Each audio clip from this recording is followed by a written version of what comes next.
అదే RTV app వార్తల్ని క్షణాల్లో చదివే అవకాశం ఉంటుంది. ఒక న్యూస్ పేపర్, ఒక టెలివిజన్ ఛానల్ మీ చేతుల్లో ఎప్పుడూ ఉంటాయి.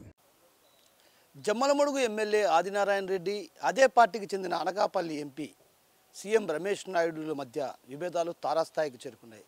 ఏదైతే గతంలో విభేదాలు ఉన్నప్పటికీ కూడా అవి అక్కడక్కడ చూపించేటివి. తాజాగా జరుగుతున్నటువంటి పరిణామాల నేపథ్యంలో వీరి మధ్య విభేదాలు తారాస్థాయికి చేరుకున్నాయనే చెప్పవచ్చు. ఇందుకు నిదర్శనం ఏదైతే నిన్న అనకాపల్లి ఎంపీ సీఎం రమేష్ నాయుడు ఎస్పీకి, జిల్లా కలెక్టర్కు లేఖ రాశారు, బహిరంగంగా లేఖ రాశారు. ఆ లేఖలో ఏదైతే ఎమ్మెల్యే ఆదినారాయణ రెడ్డి అనుచరుగా ఉన్నారంటే దేవగుడి నాగేశ్వర రెడ్డి పేకాట క్లబ్బులు నిర్వహిస్తున్నారంటూ కూడా ఏకంగా లేఖ రాసి వారిపై చర్యలు తీసుకోవాలి అని కూడా, ఆ తర్వాత చర్యలు తీసుకున్న అనంతరం తన కార్యాలయానికి సమాచారం అందించాలంటూ కూడా ఆయన లేఖ రాయడంతో ఒక్కసారిగా కూడా అటు జిల్లా ఎస్పీ అశోక్ కుమార్ ఈ విషయాన్ని తీవ్రంగా పరిగణించారు. అందులో భాగంగానే ఈరోజు ఉదయం ఏదైతే జమ్మలమడుగు నియోజకవర్గ పరిధిలో ఉన్నటువంటి పేకాట స్థావరాలపై దాడులు నిర్వహించి ఏదైతే నాగేశ్వర రెడ్డిని కూడా అదుపులోకి తీసుకునే పరిస్థితి. అంటే ఒక రకంగా జమ్మలమడుగు కేంద్రంగా యథేచ్ఛగా పేకాట జరుగుతుందంటూ కూడా ఒక రకంగా సీఎం రమేష్ లేఖ రాసినటువంటి పరిస్థితి.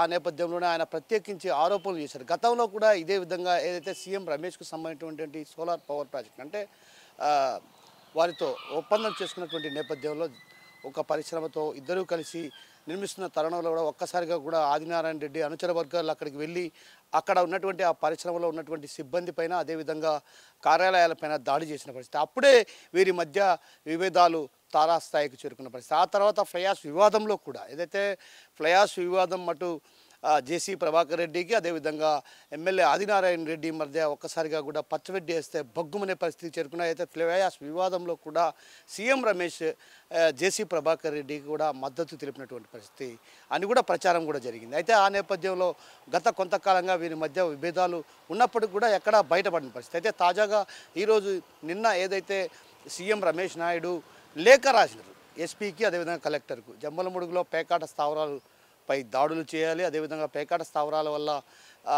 యువత కూడా ఇబ్బందులు పడాల్సిన పరిస్థితి, అదేవిధంగా యువత కూడా చెడుద్రోవ పట్టే అవకాశాలు లేకపోలేదన్నటువంటి భావన వ్యక్తం చేస్తూ కూడా ఆయన ఒక్కసారిగా కూడా బహిరంగంగా లేఖ రాయడంతో ఒక రకంగా దేవగుడికి కుటుంబానికి, అదేవిధంగా సీఎం రమేష్ కుటుంబానికి మధ్య ఆ విభేదాలు తారాస్థాయికి చేరుకున్నాయనే చెప్పవచ్చు. ఈ నేపథ్యంలోనే ఇప్పటికి కూడా ఆ ప్రాంతంలో డిఎస్పీ ఆధ్వర్యంలో పర్యవేక్షణ కొనసాగుతుంది. జమ్మలమడుగు కేంద్రంగా జరుగుతున్నటువంటి కార్యకలాపాలపైన కూడా ప్రత్యేకమైన దృష్టి సారించాలి. ఏదైతే జమ్మలమడుగు కేంద్రంగా కొన్ని అసాంఘిక కార్యకలాపాలు కూడా కొనసాగుతున్నాయంటూ కూడా ఆయన బహిరంగంగా ఏదైతే ఎస్పీకి కావచ్చు, అదేవిధంగా కలెక్టర్కి కూడా లేఖ రాశారు. ఆ లేఖలో ఉన్న సారాంశం అటు పూర్తిగా ఏదైతే దేవగుడి అని ప్రస్తావిస్తూ దేవగుడి ఆదినారాయణ రెడ్డికి ముఖ్య అనుచరుడుగా ఉన్నటువంటి దేవగుడి నాగేశ్వర రెడ్డి అని కూడా దాంట్లో పేరు మెన్షన్ చేస్తూ కూడా ఈ పేకాట స్థావరాలు నిర్వహిస్తున్నారు, దాడులు చేయాలన్నటువంటి విషయాన్ని కూడా ఆయన స్పష్టం చేస్తూ కూడా లేఖ రాయడంతో ఒక్కసారిగా కూడా అక్కడ జమ్మలమడుగులో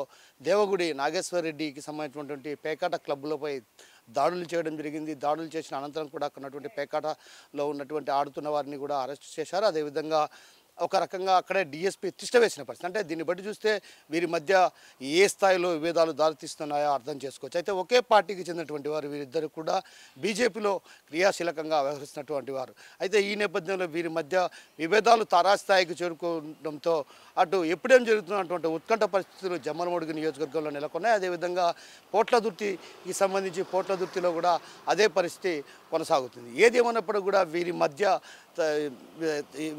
ఉన్నటువంటి విభేదాలు ఏ స్థాయికి దారితీస్తాయో వేచి చూడాల్సిందే. హరితో కిషోర్, ఆర్టీవీ, కడప నుంచి. మరిన్ని వీడియోస్ కోసం ఛానల్ ని సబ్స్క్రైబ్ చేయండి, లేటెస్ట్ అప్డేట్స్ కోసం వాట్సాప్ ఛానల్ ని ఫాలో చేయండి అండ్ లింక్ డిస్క్రిప్షన్ లో ఉంది.